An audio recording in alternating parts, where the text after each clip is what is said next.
오늘 우리가 은혜 받을 말씀은 누가복음 20장 19절로 40절 말씀입니다.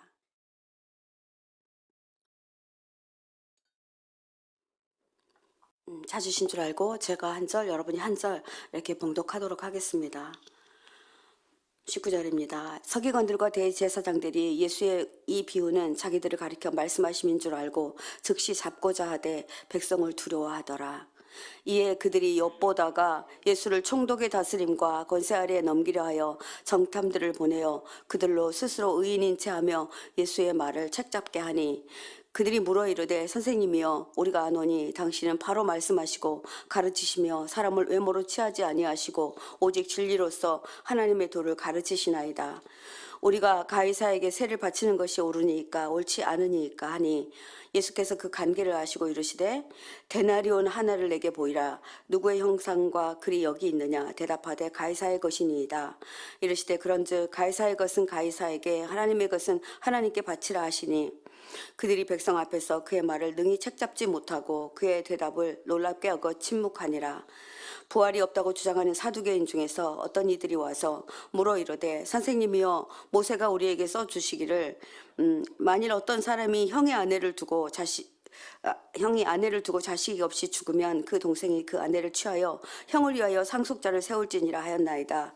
그런데 칠형제가 있는데 마지가 아내를 취하였다가 자식이 없이 죽고 둘째와 셋째가 그를 취하고 일곱이 다 그와 같이 자식이 없이 죽고 그의 여자도 죽었나이다. 일곱이 다 그를 아내로 취하였으니 부활 때 그 중에 누구의 아내가 되리이까? 예수께서 이르시되 이 세상의 자녀들은 장가도 가고 시집도 가되 저 세상 및 죽은 자 가운데서 부활함을 얻기에 합당히 여김을 받은 자들은 장가가고 시집가는 일이 없으며 그들은 다시 죽을 수도 없나니 이는 천사와 동등이요 부활의 자녀로서 하나님의 자녀임이라. 죽은 자가 살아난다는 것은 모세도 가시나무 떨기에 관한 글에서 주를 아브라함의 하나님이요 이삭의 하나님이요 야곱의 하나님이라 칭하였나니, 하나님은 죽은 자의 하나님이 아니요 살아있는 자의 하나님이시라. 하나님에게는 모든 사람이 살았느니라 하시니. 함께 읽겠습니다.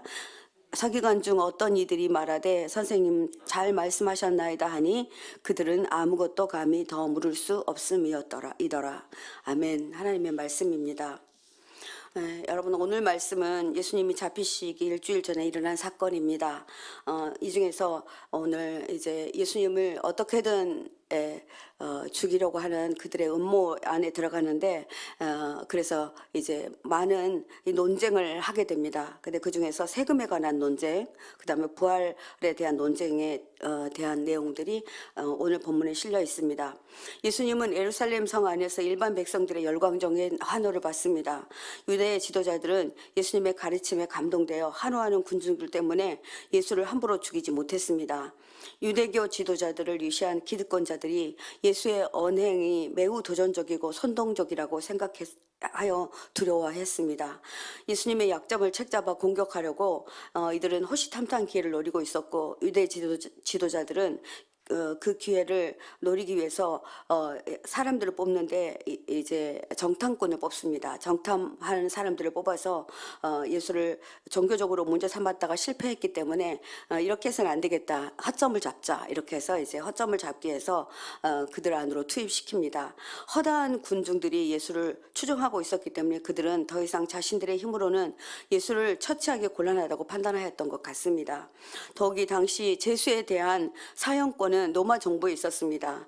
그들의 고유 권한이었기 때문에 유대교 지도자들이 유대법상으로 사형에 해당하는 제목을 조작한다고 해도 함부로 사형을 집행할 수 없는 상황이었습니다.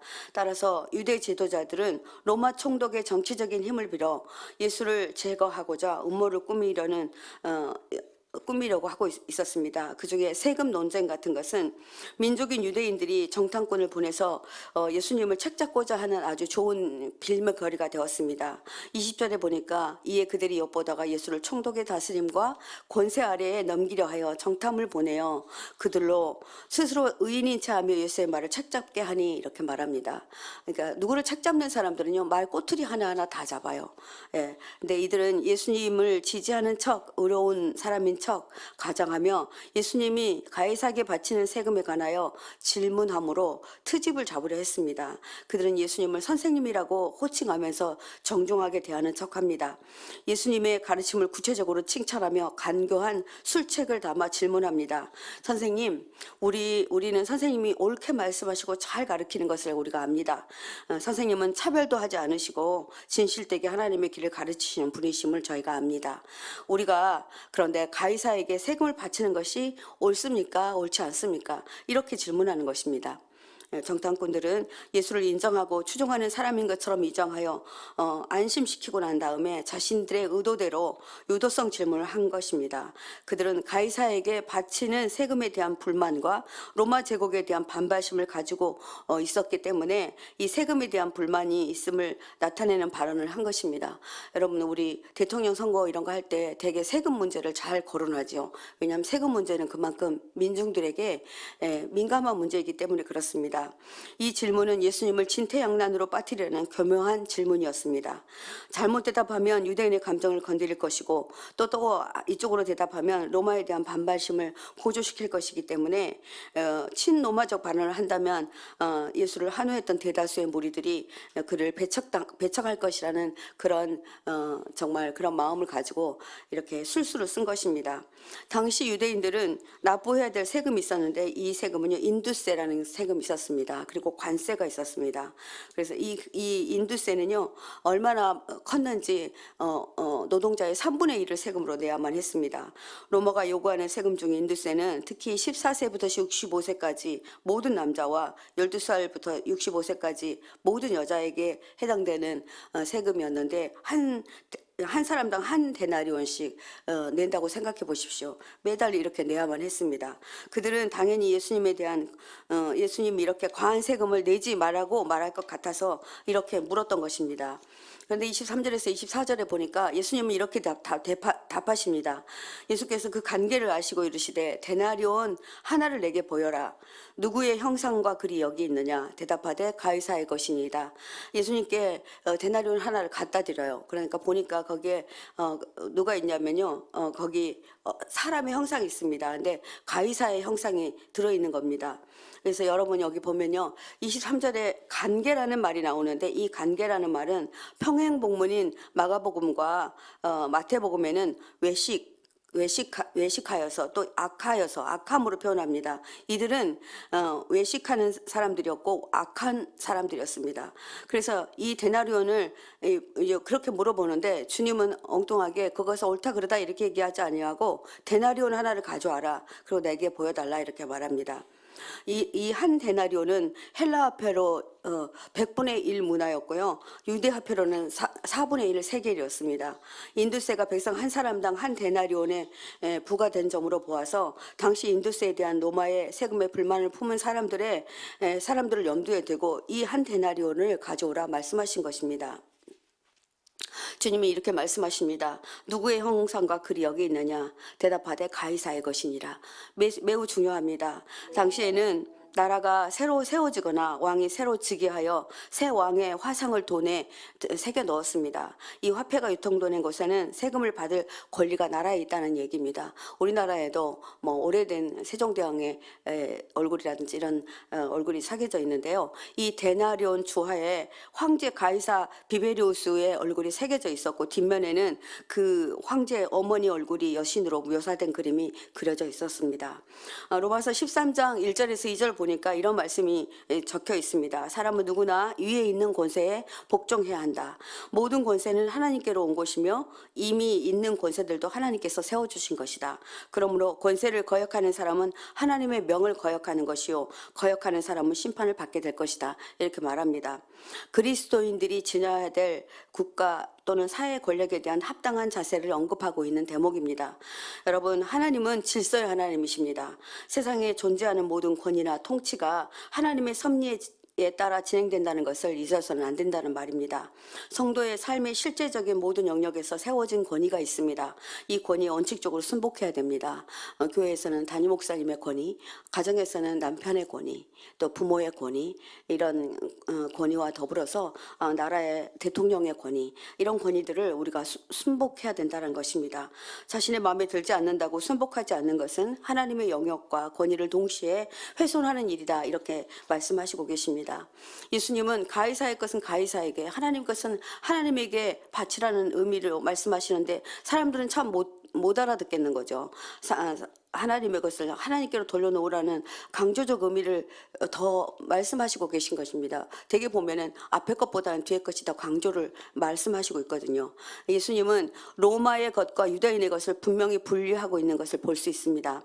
로마의 것은 로마에게로 돌려주고 유다인의 것은 유다인에게 돌려놓으라는 말과 동일합니다. 다시 말해서 유대의 전통, 유대의 정신을 유대인의 것으로 돌려놓으라는 정말 의미 있는 말씀을 하신 것입니다. 다시 말하면 인간이 하나님의 것을 빼앗았다면 가이사라고 불려지는 황제의 권위가 하나님의 권위를 넘어서는 무례를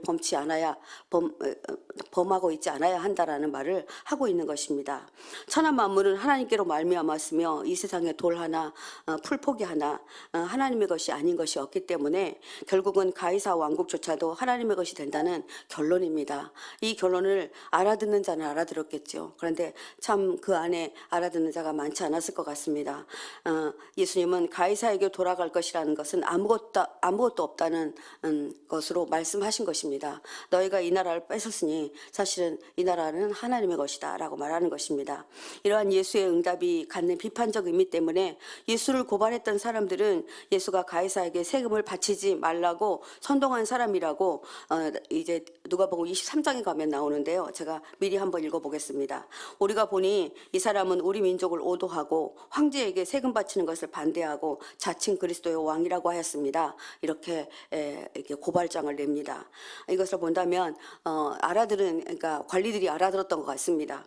그래서 예수님을 제거시키기 위해서 근데 정확하게 가이사의 것은 가이사라고 했기 때문에 이 말이 틀리진 않았거든요. 그래서 잡아넣을 수 없는 그런 상황으로 만들어 버리십니다. 26절에 보니까 그들이 백성 앞에서 그의 말을 능히 책잡지 못한다 이렇게 말합니다. 책잡을 거리가 없는 거예요. 얼마나 지혜롭게 말씀하셨는지. 그의 대답을 듣고 놀랍게 여겨 침묵하더라 이렇게 나옵니다.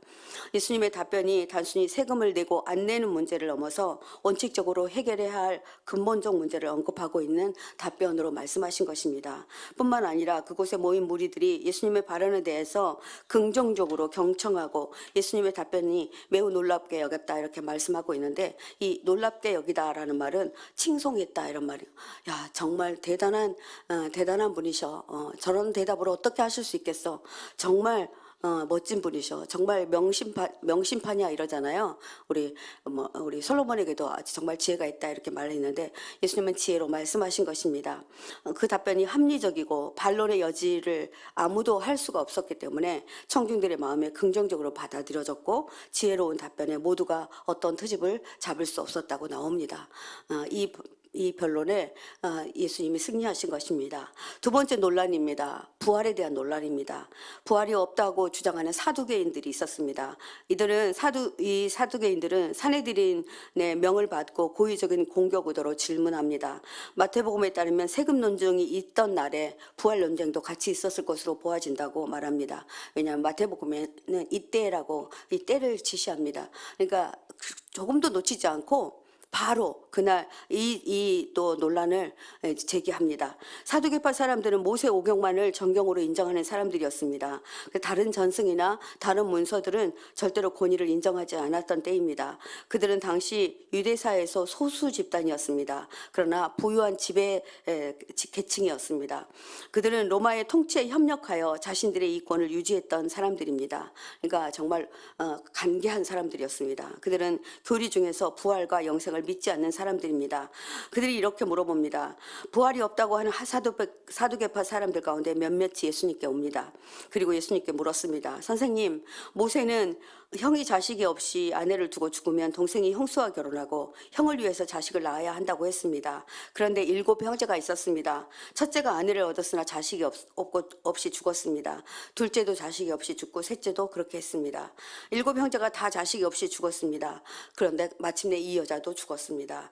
그러면 부활 때 이 여인은 누구의 아내가 되어야 합니까? 이렇게 묻습니다. 7형제가 모두 그를 아내로 맞이하였으니 말입니다. 라고 덧붙입니다. 이 말은 무슨 말입니까? 여러분들 정말 깊숙이 묵상해 보면 사두개인들은 예수께서 부활을 인정하신다고 하고 나름대로 판단하고 그렇게 인정해 주면서 철저한 반대 논리를 펴고자 이런 질문을 한 것입니다. 부활에 관한 문제가 바리새인들과 다른 견해를 갖고 있었기 때문입니다. 그들은 신명기 25장 5절에서 10절에 계대 결혼이라는 게 있습니다. 그러니까 지금 이런 식으로 딱 이렇게 우리나라도 좀 있었어요. 형이 아이를 못 낳으면 동생의 형수와 결혼하진 않았지만 그 가족 중에 하나를 데려다가 양자 삼고 이런 우리나라도 그런 옛날에 그런 제도가 있었는데 이거를 계대 결혼이라고 합니다. 남편이 자식이 없이 죽을 경우에 아내는 시동생과 결혼하여 그 형의 아이를 낳습니다. 대를 잇습니다. 그래서 둘 사이에서 낳은 아들을 남편의 호적에 올려서 대를 잇게 하는 제도가 있었습니다. 근데 사두개인들은 모세 율법과 부활 교리의 모순점을 신랄하게 드러내기 위해서 이 질문을 한 것입니다. 한 여인이 남편이 7이 있었는데 부활 후에 누구의 아내가 되겠는지, 참 여러분 어떻게 누구의 아내가 될까요? 고대 이스라엘의 수혼 제도의 상황하에서 이 질문은 상당히 진지하고 흥미로운 질문이었습니다. 사람들이 동시에 야 저거 어떻게 대답하지 하실 건가? 이렇게 정말 예수님의 입을 주목했을 것 같습니다. 예수님이 이 질문을 받고 어떤 답도 할 수 없을 것이라고 그들은 믿었습니다. 이 질문은 부활에 대한 대답이 부활 때 이 여인이 7형제 중 한 명을 택하여 그의 부인이 되어야 한다는 대답이 나올 것을, 그러니까 누구의 큰아들일지 막내 아들일지 이 대답을 듣고자 했던 것입니다. 당시 일부 일처제가 옳다고 생각하는 사람들에게는 예수님이 어떤 대답을 하든지 간에 매우 어려운 질문입니다. 누구의 아내가 되는지는 정말 그들도 같이 함께 흥미로운 그리고 정말 관심이 가는 질문이었습니다. 예수님께서는 이렇게 말씀하십니다. 이 세상의 아들들은 장가를 가고 시집을 간다. 그러나 죽었다가 다시 부활하여 하늘나라에서 살 자격이 인정된 사람들은 장가도 가지 않고 시집도 가지 않는다. 거기서는 결혼 없다는 겁니다. 그러니까 여러분 이 결혼은요 사실 생산을 가장 목표로 합니다. 결혼해서 아이를 안 낳는다는 건 말도 안 됩니다. 아이를 낳게 하기 위해서 여자와 남자가 이렇게 만나게 했다는 것입니다. 그들은 천사와 같아서 죽지도 않는다. 그들은 부활의 아들들이므로 하나님의 자녀들이다. 이렇게 간단하게 대답하십니다. 누가는 예수님이 사두개인들에게 오히려 너희가 하나님의 능력과 성경을 너무 잘못 알고 있어 부활도 오해하고 있는 것이 아니냐 이렇게 반문하신 것입니다. 예수는 대적들의 질문에 직접 대답하지 않고 그들의 질문에 끌려다니는 입장에서 벗어나서 부활 후에 어떤 상태가 될지 부활 이후의 문제들을 그들에게 정확하게 설명해 주십니다. 당시 유대인들은 사람들은 죽은 후에도 이 세상에서의 삶을 계속 이어갈 것이라고 그렇게 믿고 있었습니다. 하지만 성경은 부활 이후의 삶을 현재의 삶과 다른 차원의 것으로 묘사하고 있습니다. 부활한 새로운 세계는 이 세상과 전혀 다른 세계입니다. 그래서 여기서 부활함을 얻기에 합당히 여김을 받은 자들이라는 단어가 나옵니다. 이 문장은 부활 하는 사람들이 다가 아니고 그렇게 합당히 여기는 자들만 그곳에 갈 것이다 그렇게 말하고 있습니다. 천국이 모든 사람의 세계가 아니라 제한된 사람들의 세계임을 암시해 줍니다.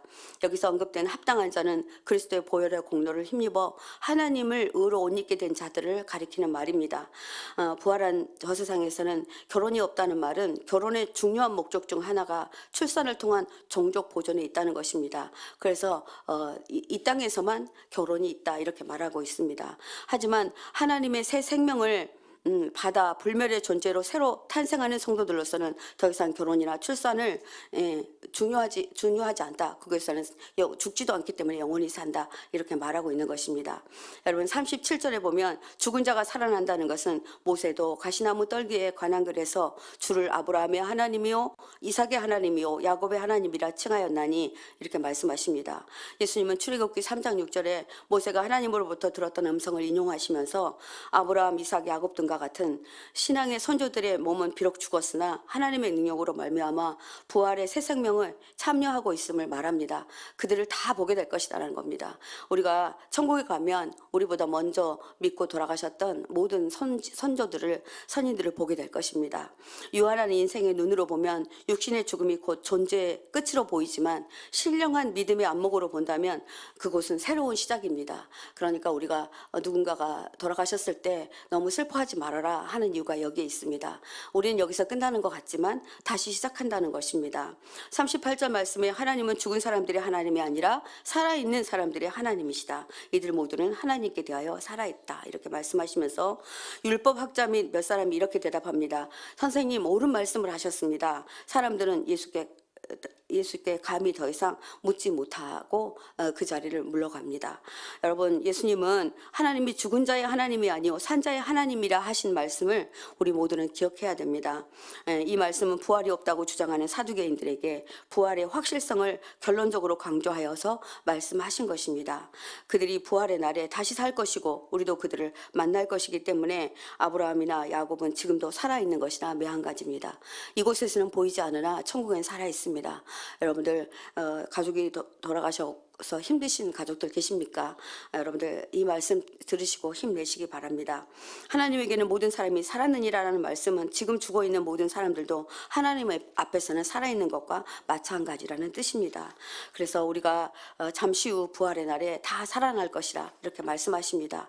지금 잠깐 잠들어 있을 뿐 아니라 잠들어 있을 뿐 그러니까 일어날 사람들이라 그렇게 말씀하신 것입니다. 지금 죽어 있는 사람들도 부활의 날에 다시 만날 것을 우리가 믿기 때문에 생명을 주실 수 있는 하나님께서는 모든 사람이 다 살아있다 이렇게 말씀하십니다. 사랑하는 성도 여러분, 하나님은 영적으로 살아있는 사람에게만 하나님이 되십니다. 육적인 몸을 지니고 이 세상에서 살아있다 해도 영적으로 거듭나지 못한 사람은 살아있지만 죽은 사람들입니다. 그러하기에 우리가 지금 새생명 구원 축제에 계속 말씀을 갖다 껴 맞춘다 생각하시지 마시고요. 정말 생각해 보면 우리 정말 지금 이렇게 지진이 일어나서 몇천 명이 죽는 거 보셨잖아요. 우리나라도 안전하지 않는 나라입니다. 환태평양 지역에 속하기 때문에 우리나라도 일본은 너무나 위험하고 우리나라는 그다음 버금가게 위험합니다. 일본이 만약에 가라앉는다면 우리나라는 이제 어떤 태풍도 막아낼 수 없는 상황이 됩니다. 그러하기에 우리가 일본도 위해서 기도해 주어야 됩니다. 하나님이 우리를 언제 데려가실지 모릅니다. 그러하기에 우리가 정말 복음을 전하는 일에 게을리해서는 안 되겠습니다. 영생은 죽음 후에 오는 것이 아니고 지금 현재 여기서부터 여기 이 한 시점이 아니라 영원한 현재로부터 영생, 부활에까지 이르는 것입니다. 그렇기 때문에 우리가 살아있는 동안, 이 생에 있는 동안만 예수님을 선택할 수 있습니다. 죽고 나서는 도저히 그곳은 아무도 갈 수 없습니다. 누구도 거기다 데려다 줄 사람이 없습니다. 그러하기에 우리가 살아있는 동안만 정말 끝까지 정말 포기하지 말고 이들에게 전도해야 합니다. 우리는 살아있는 동안 하나님의 나라를 갈망하며 살아가야 하고 또 믿지 않는 자들을 위해서 간구하며 기도해야 됩니다. 여러분, 오늘 하루도 부활신앙으로 승리하시기 바랍니다. 그리고 오늘 세 번째 단계인 거 실천해 보시기 바랍니다. 그게 어떠한 일이든지 상관없습니다. 그냥 생각나서 전화했다. 그리고 문자하면서 잘 지내느냐, 내가 당신을 위해서 기도하고 있다. 카카오톡 같은데 쉽게 이렇게 선물 보낼 수 있잖아요. 작은 커피 한 잔, 쿠폰 하나 이렇게 보내시면서 언니가 너를 위해서 기도하고 있는 거 알지? 제가 이거 쓰면서 제 넷째 동생이 예수 안 믿거든요. 그래서 사랑하는 이름이 경미예요. 저는 경애고, 경미야, 언니가 너 사랑하는 거 알지? 언니 갑자기 생일도 아닌데 웬일이야 막 그러더라고요. 그래서 이렇게 보내보았습니다. 여러분도 오늘 하루 생각하시면서, 믿지 않는 사람 생각하시면서 오늘 부활 논쟁, 예수님이 우리에게 주시는 그 귀한 메시지가 있습니다. 기억하시면서 오늘 하루 실천해 보시기 바랍니다. 함께 기도하겠습니다. 26절 말씀으로 기도하십니다. 이르시되 그런즉 가이사의 것은 가이사에게, 하나님의 것은 하나님께 바치라 하시니 여러분, 하나님은 이 세상에 세속 정부를 세워 질서를 유지하시는 하나님의 섭리를 우리가 인정하라 말씀하십니다. 궁극적인 통치자는 하나님이심을 또 기억하라 말씀하십니다. 여러분, 정부가 마음에 안 든다고, 또 어떤 상황들이 내 마음에 들지 않는다고 포기하시지 마시고 하나님이 이 나라를 통치해 달라고, 하나님 어떠한 사람이 문제가 아니라 하나님이 통치하는 나라가 되면 이 나라는 잘 살 수 있게 됩니다. 하나님의 나라를 선포하게 됩니다. 그러하오니 세속적인 권력을 향한 무조건적인 추종과 저항을 경계하고 불법을 행할 때 단호히 거절하는 아버지, 우리 국민의 의식도 필요하지만 세상법을 지켜나가는 것, 또 세상법이 지정한 세금을 내는 것 또한 하나님 나라를 이루어가는 길임을 알고, 하나님 제가 이 일에 순종할 수 있게 해주십시오. 오늘 주신 말씀으로 순종하며 나아가는 하나님 나라 백성이 되겠습니다. 주님 이름 한번 크게 부르고 기도하겠습니다. 주여, 주님, 이 시간 아버지 앞에 간절히 간구하여 기도합니다. 예수님은 가이사의 것은 가이사에게, 하나님의 것은 하나님께 바치라, 이렇게 말씀하셨습니다. 그렇습니다. 주님, 우리는 이 땅에 살아가는 동안 아버지 세상에 세우는 세상 질서를 따라 살아가야 합니다. 이 질서를 우리가 어떻게 아버지 하나님 정말 부정할 수 없습니다.